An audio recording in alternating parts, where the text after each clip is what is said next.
Essa proposta ela tem como principais pontos diminuir uma série de privilégios que existem no sistema de previdência social brasileiro. A primeira proposta era uma proposta muito mais ampla, tá certo? Ela tocava em vários problemas que tem a previdência social brasileira. Essa se concentra em basicamente 3 ou 4 coisas. A primeira coisa importante é criar uma idade mínima para se aposentar.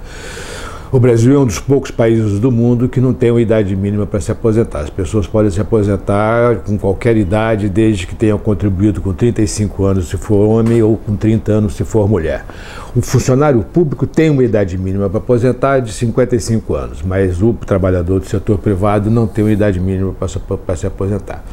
O problema é que as pessoas estão ficando muito mais velhas. Aos 65 anos, a expectativa de vida no Brasil já é quase 19 anos a mais, tá certo?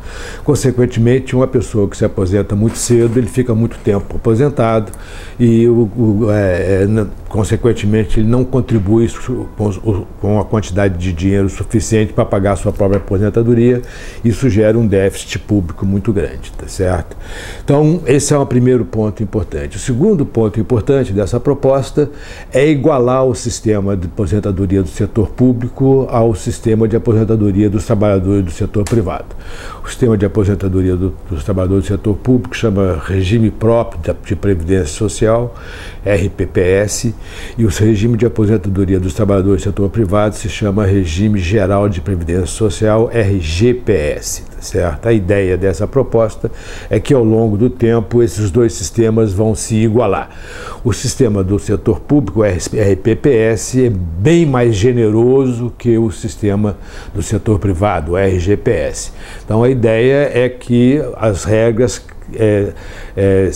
caminhem para a mesma direção e que sejam que a regra do RPPS, do servidor público, seja similar no futuro à regra do setor privado. Essas são os dois pontos mais importantes, a meu ver, dessa proposta de reforma que está sendo votada no Congresso neste momento.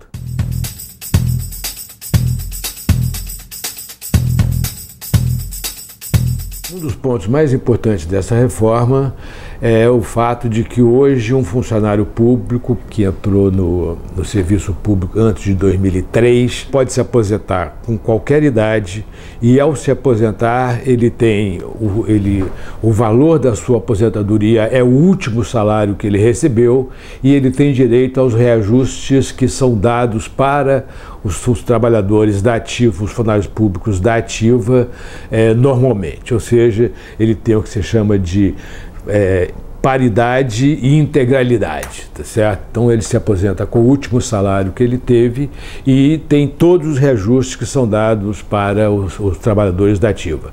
Esta proposta elimina esta possibilidade. Na verdade, essa proposta diz o seguinte: o trabalhador só vai ter direito à paridade e à integralidade na aposentadoria se ele se aposentar com uma idade igual ou maior que 65 anos. Ou seja, um funcionário público hoje que tenha 55 anos, que tenha entrado antes de 2003, poderia se aposentar com a paridade e integralidade. Se a proposta for aprovada, ele só vai poder ter direito à paridade e à integralidade se ele tiver mais de 65 anos na hora de se aposentar.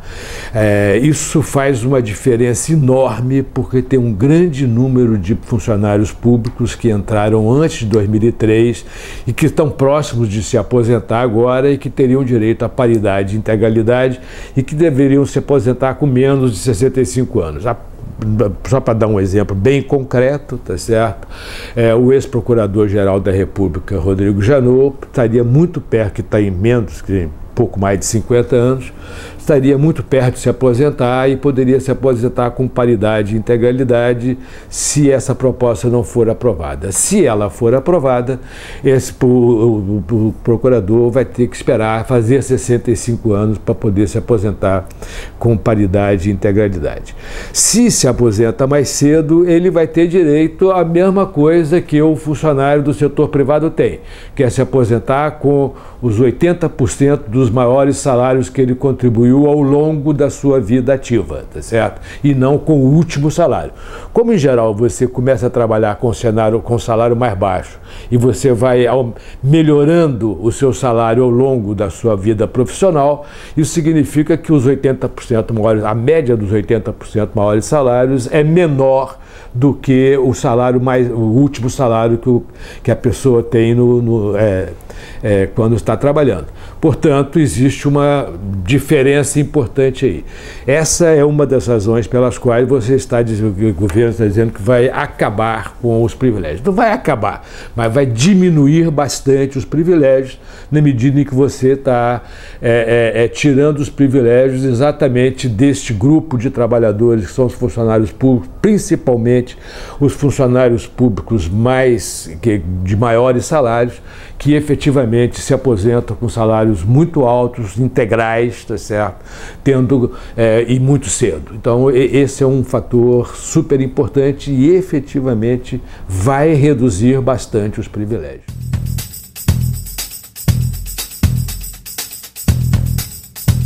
O impacto fiscal é muito grande porque uma das grandes despesas dos estados e municípios é exatamente a aposentadoria dos funcionários públicos dos estados e dos municípios. Poderia ser maior, mas de qualquer forma, o que acontece? Existe uma regra nessa proposta que diz o seguinte: uma vez que esta proposta está aprovada a nível federal, os estados têm 6 meses para aprovar a sua reforma. Caso eles não aprovem a sua reforma dentro de 6 meses, passa a valer a proposta que foi aprovada a nível federal, que uma das cláusulas mais importantes é exatamente essa, que faz com que o trabalhador só possa se aposentar com a integralidade e a paridade se tiver mais de 65 anos. E isso para os estados é extremamente importante, tá certo? Então eu acho que esse é um ponto importante, vai fazer muita diferença para os estados e municípios.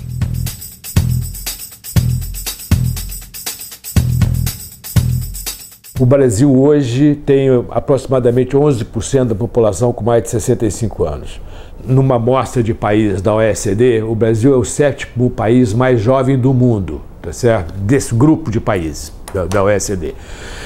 Em 50 anos, o Brasil vai ser provavelmente o 7º país mais velho do mundo, tá certo? Só mais velho que o Brasil vai ter Japão, Alemanha e alguns outros países da Ásia e da Europa.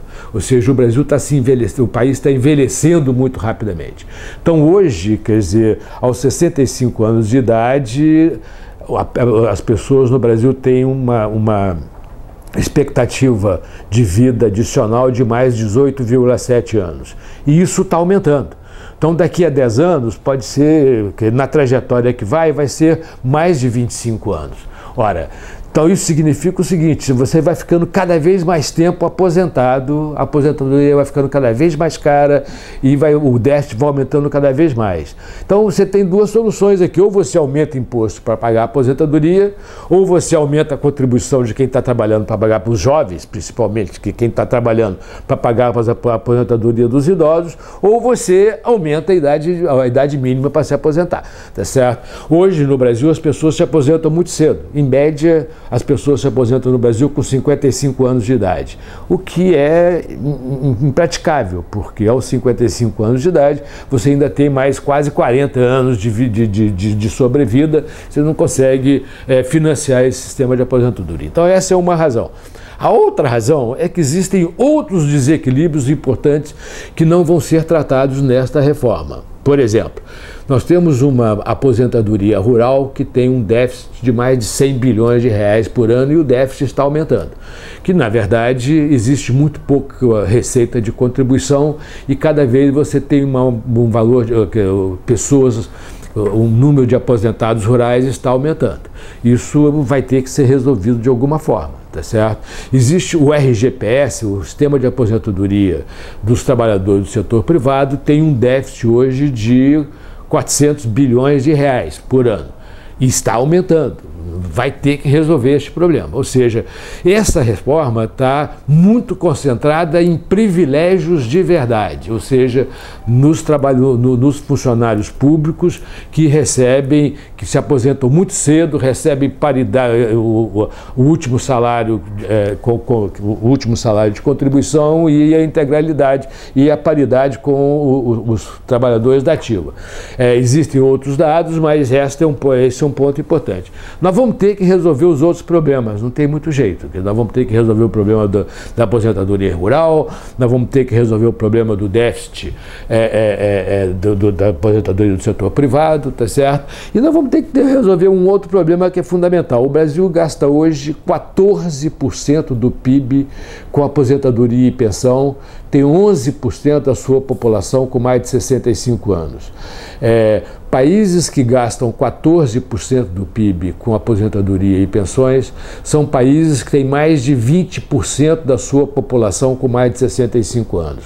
Por exemplo, o Japão tem 3 vezes mais que o Brasil, da população com mais tempo, um pouquinho mais de 30% da população com mais de 65 anos e gasta 14% do PIB com aposentadoria e pensões. O Brasil vai ter que resolver esse problema. O Brasil está completamente fora do planeta Terra no que se refere a quanto gasta com aposentadoria e pensão. Isso tem a ver com a aposentadoria dos funcionários públicos, que vai ser muito, em grande parte, resolvido com essa proposta, se ela for aprovada, mas tem a ver também com os outros sistemas de aposentadoria que são extremamente benevolentes, né? Que se você pega, por exemplo, uma questão que é uma questão delicada, tá certo, mas que é importante chamar a atenção, que é o seguinte: um trabalhador do setor rural, tá certo, quando ele se aposenta, ele recebe no mínimo um salário mínimo. Consequentemente, ele está ganhando como aposentado mais do que ele ganhava quando estava trabalhando. Isso vai ter que ser resolvido de alguma forma. É claro que é um problema, a gente está falando de pobreza agora, não está falando de privilégios. Mas, de alguma forma, nós vamos ter que entender que o sistema de aposentadoria deveria ser preservado. Você deveria resolver o problema da pobreza usando outro instrumento que não a aposentadoria, o sistema de aposentadoria. Então, esse é um problema que vai ter que ser resolvido e, consequentemente, nós vamos ter que fazer uma outra reforma em algum momento no futuro, provavelmente dentro de 5 ou pouco mais, alguns 5, 6 anos.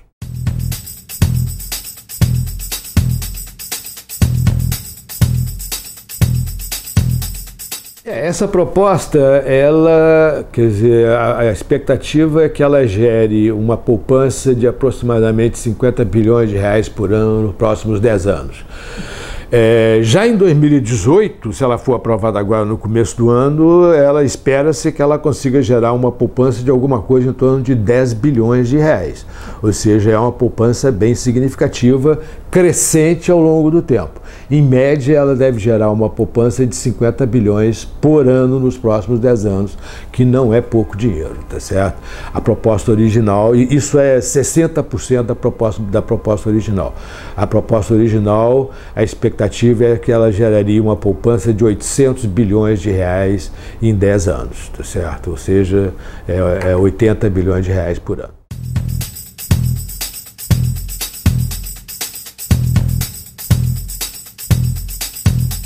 O cenário é o seguinte, quer dizer, vai ter que fazer uma reforma da Previdência em algum momento, não tem jeito. Hoje, tá certo que a gente tem 11% da população de idosos, a Previdência já corresponde a 55% do total das despesas do governo. Isso significa o seguinte, que se não fizer uma reforma, daqui a 10 anos nós vamos estar gastando 75% do total de despesas do governo vai para a Previdência. Não vai sobrar dinheiro para educação, saúde, gastos de manutenção do Estado e etc. Alguma coisa vai ter que ser feita. Ou então você vai ter que aumentar impostos sistematicamente para financiar os outros gastos. Então, esse é o problema, ou seja, vai ter que ser feita uma reforma. O que acontece? Quanto mais tempo você demorar para fazer a reforma, mais drástica vai ter que ser a reforma para poder colocar as coisas no lugar. Se hoje você já está gastando 55% do orçamento para a Previdência, você está propondo essa proposta que está sendo feita agora, daqui a 10 anos, se você estiver gastando 70% do orçamento com Previdência, você vai ter que ser muito mais duro do que você está sendo agora. Esse é o problema. Se hoje você está colocando uma idade mínima de 65 anos, que vai vigorar daqui a 10 anos, esse é um ponto importante, não vai vigorar amanhã. A idade mínima é 1 ano a mais a cada 2 anos, ou seja, começa com 55 anos de idade mínima e a cada 2 anos você acrescenta 1 ano à idade mínima, tá certo? Então só daqui a 20 anos que você vai chegar em 65 anos. Se você não aprovar agora, daqui a 1 ano você vai ter que ser mais duro nisso, não vai poder ser de cada 2 anos, vai ter que ser a cada ano. Em algum momento vai ter que colocar imediatamente a idade de 65 anos, porque você não está conseguindo pagar. Esse é o problema. Quanto mais tempo você levar, mais difícil vai ser fazer esta reforma. Eu acho que é importante chamar a atenção o seguinte, esta reforma, ela não só esta, a reforma da Previdência em todos os países do mundo, todo país do mundo está fazendo reformas porque as pessoas estão vivendo mais. O objetivo dessas reformas é tornar o sistema sustentável, tá certo?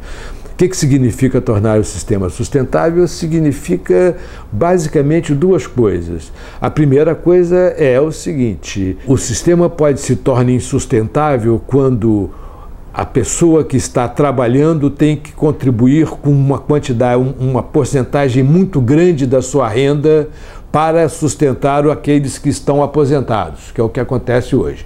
Hoje, no Brasil, é o 2º país que tem o sistema mais caro do mundo, tá certo? É o 2º mais caro do mundo. O Brasil, o trabalhador paga 10% do seu salário para o INSS e o empresário paga 20% do salário do trabalhador para o INSS, ou seja, o custo para o trabalhador e para o empresário é 30% do salário do trabalhador que está na ativa e ainda assim você gera um déficit enorme na Previdência Social, tá certo? Só para você ter uma ideia, o déficit da Previdência Social do setor privado nos últimos 10 anos, tá certo, foi de 480 bilhões de reais. O Brasil gastou nesse mesmo período um pouco mais de 500 bilhões de reais com educação. O déficit do sistema do RPPS, do Sistema de Previdência Social do setor público, nesses últimos 10 anos, foi 1 trilhão e 300 bilhões de reais. Isso é 50% a mais do que tudo que o Brasil gastou com educação neste mesmo período.